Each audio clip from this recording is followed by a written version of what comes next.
പുളിയിലക്കരയോലും പുടവ ചുറ്റി കുളിർ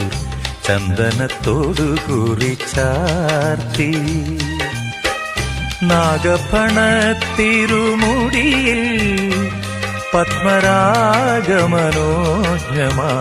പൂതിരുകി സുസ്മിതേ നീ വന്നു ഞാൻ വിസ്മിതനേത്രനായി നിന്നു പുളിയിലക്കരയോലും പുടവ ചുറ്റി കുളിർ ചന്ദനത്തോടു കുറിച്ചാർത്തി